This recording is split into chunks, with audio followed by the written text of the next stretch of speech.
This episode of Fermented Adventure the Podcast features Eileen Wayner of Tales of the Cocktail. We discuss and recap Tales of the Cocktail 2023 and what to look forward to in Tales of the Cocktail 2024 in New Orleans, Louisiana. Be sure to reach out to Eileen and Tales of the Cocktail and let them know what you thought about the podcast. Cheers!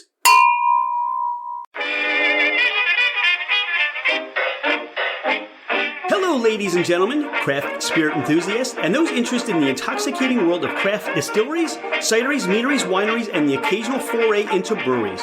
It's Rich Shane, and welcome to Fermented Adventure, the podcast, where we bring you the fascinating people that are making the mash, fermenting, distilling, bottling, pouring, and delivering to you some of the finest libations in the world. Before we get started, here are a few housekeeping items. Thank you for bringing the podcast into wherever you are and whatever you're doing. We truly are grateful that you have chosen to listen and make us part of your day. It would mean the world to us if you left a 5-star review. This helps us climb in the rankings, and it makes it easier for others to find us. Don't hesitate to leave us your comments as well. If the podcast didn't meet your expectations, tell us why. We're always striving to improve. You can find us at fermentedadventure.com. We are on Instagram and Facebook as Fermented Adventure. Email us at fermentedadventure@gmail.com. All right, FA Nation, let's meet our guests. She's Eileen Wayner. I'm Rich Shane. This is Fermented Adventure, the podcast. Eileen, welcome to the podcast. Thank you so much. I'm thrilled to be here. I am thrilled that you're here. I had to limit my questions prior to hitting record because we're going to talk Tales of the Cocktail today. And there's so much I want to know and our listeners to know following up from Tales of the Cocktail 2023. But let's start in the beginning. How did Tales of the Cocktail get started? Well, 21 years ago. This year we celebrated coming of age in the industry in the US of A, legal drinking age. We started as a walking tour, an actual walking tour of the French Quarter in New Orleans with a handful of really incredible industry leaders that wanted to found a place to have conversations, to explore spirits, to learn. And fast forward over the last 21 years, and we have grown to be the leading drinks space, conference, festival in the globe, in the world. And, you know, we really are proud of our work and proud of the ability to convene this incredible, vast, diverse global drinks industry year over year in New Orleans. And so we're now finally coming off of the sort of high feelings of Tales in July and are really, really excited to reflect and then think about where we want to go next. All right, you talk about reflecting, and this was our first Tales for Dawn and I in Fermented Adventure. And it seemed like in all of New Orleans, everyone walking around was a Tales of the Cocktail attendee with their lanyards. How many people attended? Talk about, let's talk facts and figures. Yeah. First of all, so glad you joined us this year. And hopefully you've also recovered. It's an intensive week. Let's see. Well, we anticipate, post-COVID world, we've been able to really reconvene the industry in a big way. And so this past year, we haven't finished all of our sort of research with the University of New Orleans on our economic impact and how many people have touched New Orleans. But we had at least 15% more attendees than we did in 2022 that actually came through the conference space. And we know that impact is vast across the city of New Orleans. What's so special about Tales is that it's a week-long conference that happens in our host hotel. We work with the Ritz Carlton. We offer 65 seminars through the course of the week. We offer tasting rooms at our host hotel. And then there are, almost 400 events that are happening across the city of New Orleans, which is truly incredible. And these activations range from, bar shifts to collaborations, to spirited drinking and dining, and is an amazing opportunity both to showcase local New Orleans talent and the tremendous hospitality that's happening behind the bars and restaurants in New Orleans, but also to juxtapose that with just these incredible industry leaders, bartenders, pop-ups, brands that are launching new products. It's truly amazing. And through that course of the week, last year, our economic impact was almost $22 million. We expect that to be even more this past year. And I expect there to be, in the range of 20 to 25,000 people who've touched the city of New Orleans around Tales of the Cocktail. But we look forward to publishing those results in the new year. Will be part of our sort of reflective report. That is really, when you talk about that economic impact and the amount of people that descend on New Orleans, that's amazing. It's almost like the Super Bowl hosted in New Orleans, and this is the way the city gets a chance to put on their best face and welcome all these visitors. But not only that, I think what it does is it gives New Orleans a chance to showcase what they're doing, what those bartenders are doing, what those restaurants are doing, and really say, if you like what we're doing now, come on back, because we have a lot of things waiting for you on your next visit. You're here. And look, New Orleans is, I would wager, the hospitality capital of the world. I know there are amazing bar and hospitality communities, but I'm a little partial. And I think you're right. I think it's an opportunity for them to showcase what they've got going on. And I think, one of the things that is so special about Tales is just the collaborative community building nature of it. And so, you'll have bartenders from Singapore popping up alongside, the staff at Justine's. And through that just collaboration, you're exploring techniques, you're exploring ingredients in different ways and use. You're talking about bar practices and how to be efficient. Like, it just fosters such a, important and collaborative discussion around how we continue as an industry to push ourselves to be better, to work together, to be innovative. And that to me is at the heart of what is so special about Tales. What you just said is really interesting and creates this thought for me of part of our experience that there are people in the industry that we may not have heard of and have not experienced their behind the bar craft and talents, people that we had not been introduced to yet that are making these wonderful spirits, these just over the top, how come we haven't heard of you yet kind of concepts. And for, the consumer, the enjoyer, the fan, it really is interesting that, you can walk up to a bar or you go to one of these activations throughout New Orleans, as you talk about, and you find somebody that essentially you get to meet the rock star, but it's funny really how it's like, oh, how come I don't know of you? Or how come, I'm in my little bubble, like we talked about. We live outside of Philadelphia, and, we talk about the bartending community in DC where you're from, and New York and these areas. But these people now get a chance to shine, show off their talents, and become even more recognized with what they do. And that's so much fun.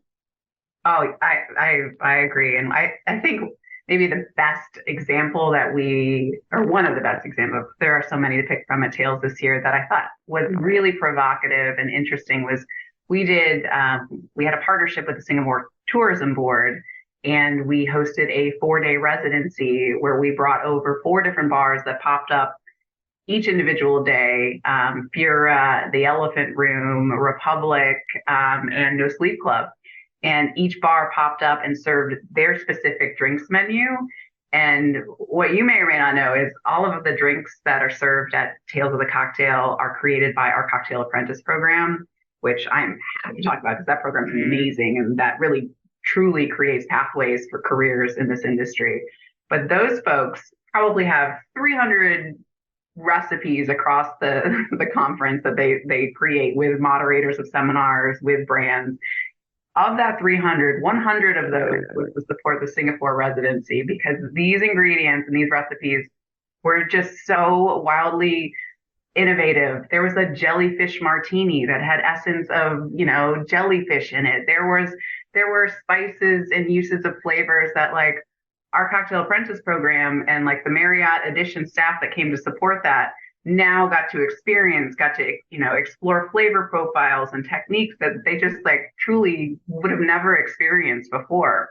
And then similarly, all the, cocktail enthusiasts that were able to come through now are like, oh my gosh, these bars are incredible. These individuals behind the bars are truly as craft, as craft forward as chefs are, and taking flavors and experimenting with those things. And I think it creates a really interesting dialogue for consumers across the bar that are like, whoa, I recently tried these flavors. Can you explain to me how they build together? Can you make a cocktail that expresses those things in different ways? And I think there's a long road to making sure consumers remain, really curious and really excited about these things. And I think instances like that at Tales really push that conversation forward. You point out the apprentice program, and I have to say, so impressed so impressed. And almost in a way, truthfully, I'm jealous, I'm envious, because their life experience or what they're setting themselves, their future up for is, again, the world is endless because of the base education and the experiences they're getting. Like I have a culinary degree from Johnson & Wales. So for me, being in the food service industry, being in restaurants, I know how valuable that is to have that exposure. Again, talking about some of these spirit companies and these bartenders and these brand companies, you get that at an early age. You get that world opening up. It gives you confidence. It gives you understanding of who you are. And it gives you this perception of there's a never-ending opportunity of achievement out there. But to everybody we spoke to in the apprentice program, had lots of, they were energetic. I mean, they worked long hours. They worked hard. Some of them, all they did was they just poured ice. I mean, they were fulfilling certain responsibilities in bar backing and making sure lemons and limes and stuff was out, But when you talk to them, their knowledge, their enthusiasm, it's infectious. And I think that adds to the whole Tales experience. I could not agree more. I mean, I think that's truly one of like the backbone initiatives that makes Tales Tales.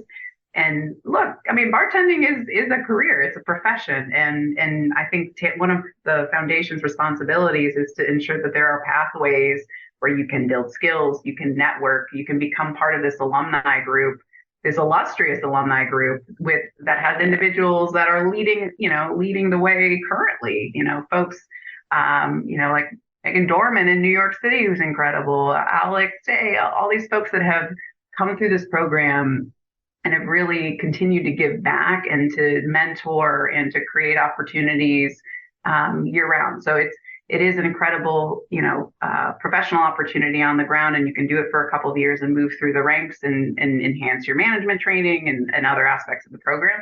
But it puts you in this incredible alumni group that you just continue to get additional opportunities. And I think that is so critical to how we continue to create pathways in the industry. Eileen, you gave us a little taste of some highlights that stood out for you, but take us through that week. I'm sure there are a lot of them. Talk about some other highlights or experiences that you had that were memorable and made the event for you. Ooh, so many. It takes me a minute. It's okay. This can be a 3-hour podcast. I'm telling you, truly, it's such a whirlwind of a week. And I think one of the things I always tell people if they're going to consider coming to Tales is you got to build your schedule with a lot of flexibility, right? Pick one or two things that you want to do each day, ideally a seminar or something educational, and then, get swept up in it, because truly that is what is magical about Tales. I think the first thing that I would call out is our education. It is the thing that I think makes Tales truly distinct. And we create our education each year by opening up a seminar submission period at the beginning of the year, which is about to open. So if anybody has amazing, great ideas, hold on to them. We're about to, actually, I lied. Today is September 21st. So we actually opened up our seminars on last week. And so we'll keep those open through mid-November. So anyone who has incredible ideas, please submit them. And our incredible education committee, which is made up of almost 30 international drinks industry leaders, helps evaluate that education and then ultimately curates the slate that we put on each year. And this year, I mean, some of the incredible seminars that pop out in my mind we had a Mob of Mentors, which was presented by Lauren Mode. If you didn't see, was absolutely phenomenal and is now on our YouTube channel, which, brought out Lauren and Ago Peroni and all these incredible mentors that, truly talked about and reflected on what it means to them to have had a mentor in their careers and reflected on some of the best practices or lessons that they learned. We had Agave Geeks Unite, which was an incredible seminar. We had the Daiquiri Effect, which had some technique elements to it. And Jan McPherson did his frozen techniques. We had incredible Beyond the Bar programming, which really focused on really how you think about yourself outside of your bar work, whether that's financial literacy, whether that's mental health and wellness, sustainability. I think the just variety and depth of the topics that we introduced this year, and truly like a new crop of industry leaders that have come up to really express their opinions and ideas, was really exciting this year. That was something that I feel really, really proud of. And it is a tremendous amount of work. Spirit Awards is always my favorite thing because it's like the Oscars, it's the industry celebrating the industry. And I think this year was just a beautiful, beautiful year. Tiffany Barrier's speech, get out of here. So incredible, so incredible, and such an incredible human being that is so deserving. Vance winning, it's just that moment is such a culmination point of like all of the building of excitement through the week that just gets to be celebrated in that day. I was also really proud of, we launched this year our Catalyst Luncheon, which was a sort of reimagining, reframing of what we did with Dame Hall of Fame. And we were able to celebrate our honorees, Tara Faulkner and Anastasia Miller, who are just, powerhouse human beings that have really forged incredible careers. And they were able to share some really personal stories. I think the activations each year are just phenomenal. Jack Daniels had Ludacris. Had Tales of the Cocktail this year. It was crazy. It was amazing. And each of our night events are wild, and they really are a showcase of what these brand portfolios can offer. And they really, wine and dine and host bartenders and want them to understand what they're doing with their brands, want them to understand the depths of their products, want to build, affinity in authentic ways. And I think each year that shifts, the technique shift. This year there was so much AI at Tales, which literally I don't think existed at all in 2022 programming, but that was something that I thought was just fascinating to see how it's being incorporated into new technologies, period, and how it could be potentially useful for bartenders and for operators. Meet the Distillers is incredible, and just all the tasting rooms and ways that brands choose to activate are just incredible. The activation that RNDC did this year really focused on a lot of, craft makers, which I think is a really important focus of Tales, is making sure we're incorporating the small makers and distillers up through the larger brands and ensuring there's a place for everybody at Tales. And I could go on. There truly were so many things and so many incredible people along the way that you just, in the hallways, at Aaron Rose, which I hope you made it to, you just bump into, and that's just magical. Pardon the interruption. Thank you so much for listening to Fermented Adventure, the podcast. Could you do us a favor? Hit that follow button. It makes it easier for others to find us, and it helps us climb in the rankings. Take a screenshot of the podcast, post it, tag us, and let everyone know that you listen to the Fermented Adventure podcast. Now, back to our podcast. Okay, if you're not feeling the excitement coming through the speakers right now, then literally you're missing this, because as you kept talking, there's the screen got brighter from it, just your enthusiasm is infectious. And this is, I think, what you and your team bring to Tales. It's you plan all year for a week-long event with a lot of stuff, a lot of moving parts, tons of things. And, there are those moments, like you said, that stand out. You don't know what it's going to look like until it happens. And then when you see it, it's like, I couldn't have even imagined how much better this could be. And it's even better. So, what it does for me is it gets me excited for next year's Tales. And I have to say, you talk about that experience, and this was our first. And I would say those that are thinking about attending Tales, don't think about it, register for it, just do it, because what you'll gain and what you'll learn and experience is so very worth your time and the commitment to do so. But I also look at it this way. To me, it's like going into an amusement park and you see the big roller coaster from across the hill. And as you get closer, it gets bigger and bigger, but you don't know what to expect. Mm-hmm. And you get there and you're all excited to get in line. And then you get that queasiness as you actually sit in your seat. And then you go up that first hill and you experience this euphoria coming down. And then at the end of the ride, you're going, I'm never doing that again. And by the time you're walking down the way to, look at some other rides, you're like, can we ride that ride again? I want to get back on that ride. And that's what Tales was. It just literally is a roller coaster ride. And truthfully, notwithstanding, you have to pace yourself through the drinking part, because that's where it really can become, at some point, your body says no more, right? And I think for you and the staff, there was water everywhere to beat the heat, to beat the humidity, and to keep people well hydrated. And you couldn't have been more on point to say, you guys got to drink, you guys got to drink. And one of the things I think that will come out of this is, with all the drinking, people remain professional, people remain, in control of their faculties. And that's something to say about, this isn't just going to, hey, I get free cocktails. This is going to enliven, enlighten, and make for a growth experience. And I think that's what's important. And again, I can't wait to get on the ride again, Eileen. I can't wait to experience New Orleans at 90 plus degree weather with 100% humidity. I'm looking forward to getting back on that ride. So what can we expect for next year? What's in the plan?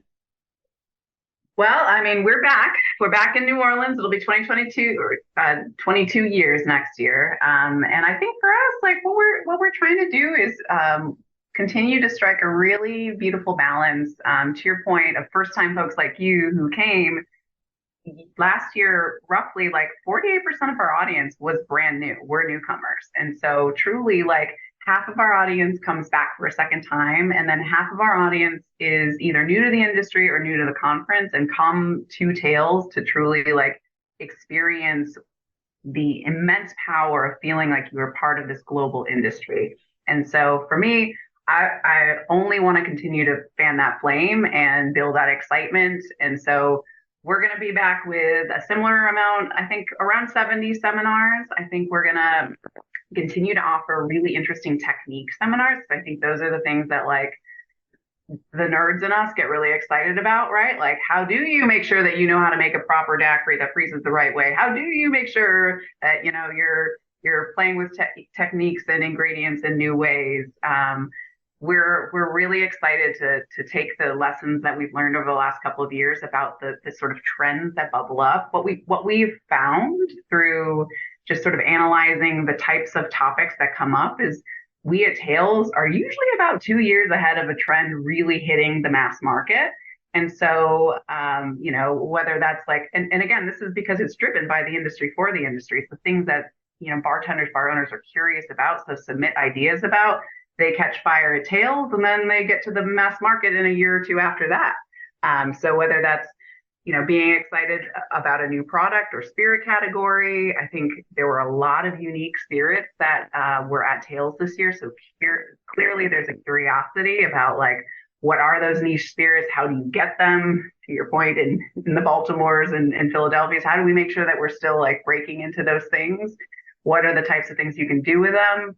I think the feeling of our industry is getting more global, or feeling like it's getting more global. We had an incredible panel this year called Africa's Now. And I think there's just a lot of curiosity as an industry to see what regional communities that we've really not had a chance on a global level to interact with.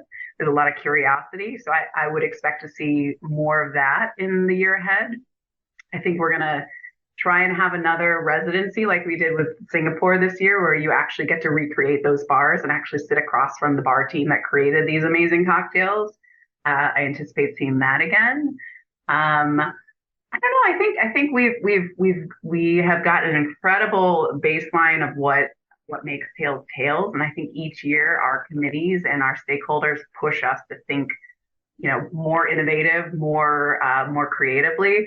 We're playing around with an idea that might be sort of like a innovation lab that we might debut next year. We're toying with the idea around, like, how do we make sure that innovation becomes like a real focal point for the industry to explore through Tails, and what does that look like? How do we make sure that we're provoking ourselves to think about what the next 5 years, 10 years, 20 years looks like, and making sure that we're creating space for those ideas. I think we're at an interesting point where we're still in many ways recovering from COVID, but I think we're also at this really interesting point where there's just a tremendous amount of innovation happening that I think is only going to continue to grow. And I want to make sure that Tails looks at how we present education, looks at what the format of that is. I mean, there may come a time where we don't have as many 90-minute or 60-minute seminars, and we have more smaller format, because the way that we learn as a society and as an industry evolves and changes. So I think we as Tails have to continue to be open to the feedback that we get from the industry around how we receive information, topics we're interested in, and make sure that we're prepared to sort of receive that and do cool shit. Do cool shit. I mean, that's just like a mic drop right there, isn't it? So is that Innovation Lab the scoop of the podcast, or is there maybe something else in the works that you want to throw out there? I think the sort of new things that we're really playing with next year will be that sort of innovation lab, creating more space for technique, creating more space for really showcasing maybe regional communities, bar communities that we haven't really seen before at Tails. And I think those, in addition to the incredible depth of what we do for Beyond the Bar programming, how we create space, to your earlier point, for non-alc, low APV drinks to be a part of this ecosystem, continues to grow year over year, which I love seeing that space broadening to include more of the beverage space in the industry. And then I think that'll be a natural evolution for next year. And then look, we're open to ideas. We just opened our seminar submission period. So if you've got like a provocative, wild idea, we're here for it. Let's hear it. I just want to sit back and watch. But the one thing that did stand out that you talked about today, that it's an interesting concept, or not a concept, it's an interesting thought that I think is very valuable for the community, is financial, mental, spiritual, physical wellness, because nobody teaches that. You're not going to get that in school. And, you're making a lot of money in cash in some cases, and you're working long hours, and you may pick up a double, and then somebody asks you to come in and open the next day. And all those things happen in this industry.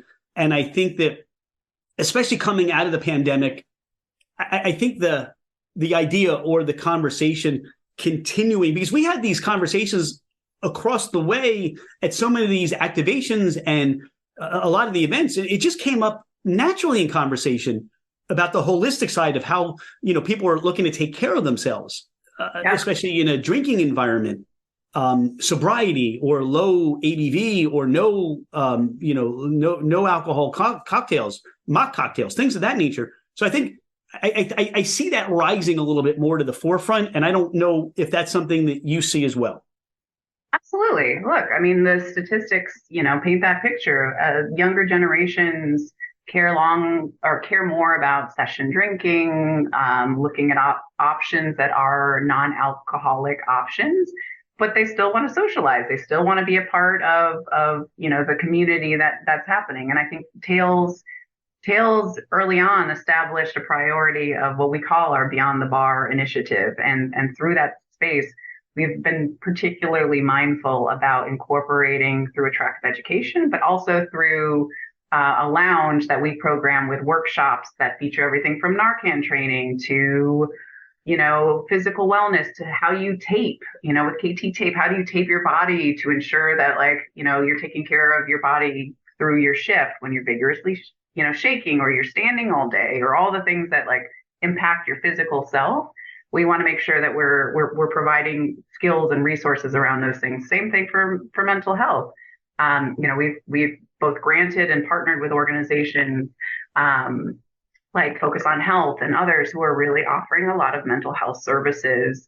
There are a lot of incredible organizations that offer a lot of free resources that I would encourage this industry to really look into. You can visit our website. We have a lot of resources there.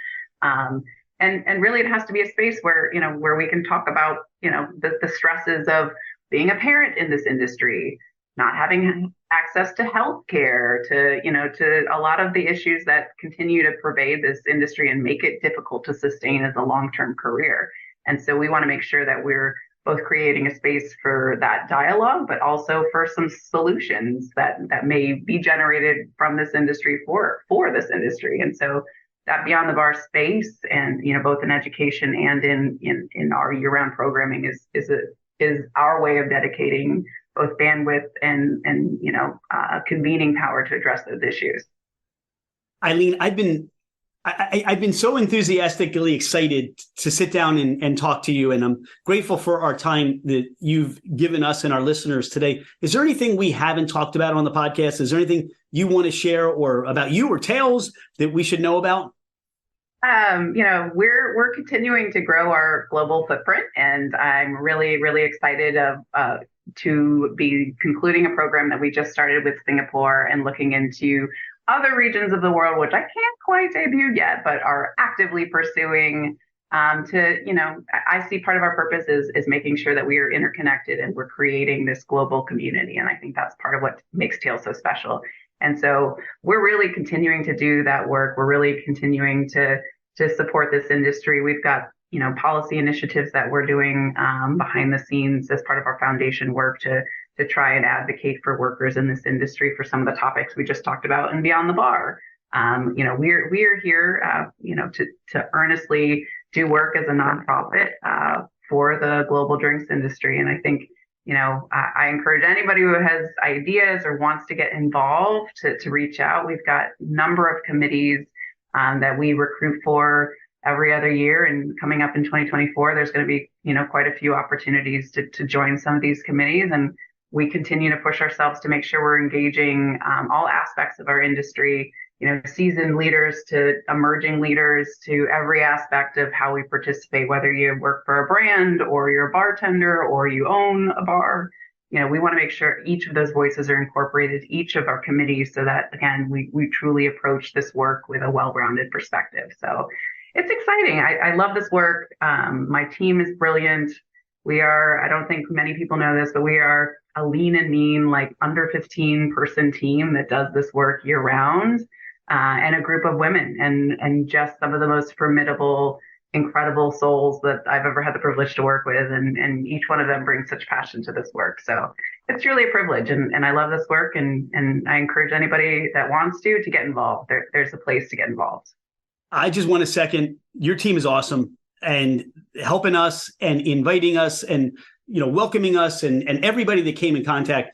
Just continue to put on just all the things you're doing. For those that want to find more information, about the event, about what you're doing, the initiatives and all that, where do they go? talesofthecocktail.org. There's a pathway for any of those things, whether it's cocktail apprentice program, which we are starting to recruit for in the new year, whether it's education, you've got ideas and want to submit a seminar, all of that can be facilitated through talesofthecocktail.org. Talesofthecocktail.org. What are the dates for 2024? The dates for 2024 are July 23rd through 28th. July 23rd to the 28th. It's specifically picked on the calendar because those are the hottest, humidest days in New Orleans. So true. Dress, pack lightly, but it was so much fun. And again, I can't wait to get back on that ride. Can't wait to see you and your team, your incredible team, in 2024. Dawn's already saying to me, really, we are going for the whole time again. But the one thing I can say, Eileen, is that you're not going to do everything. And some of those things that you mentioned that I'm like, I didn't get the jellyfish cocktail. Where was that? But you talk to people the next morning and you're like, where did you go? And what did you do? And you're like, oh my God, that sounds cool. And then you're like, oh, well, what you did sounds cool. And, the things you had, the things you'd met, the people it was just a lot of fun. So thanks for being a friend of Fermented Adventure. We can't wait to see you in September. Not September. We can't wait to see you in July. And just keep making the world a better place through your Tales of the Cocktail. Well, thank you so much. Thank you. Thank you.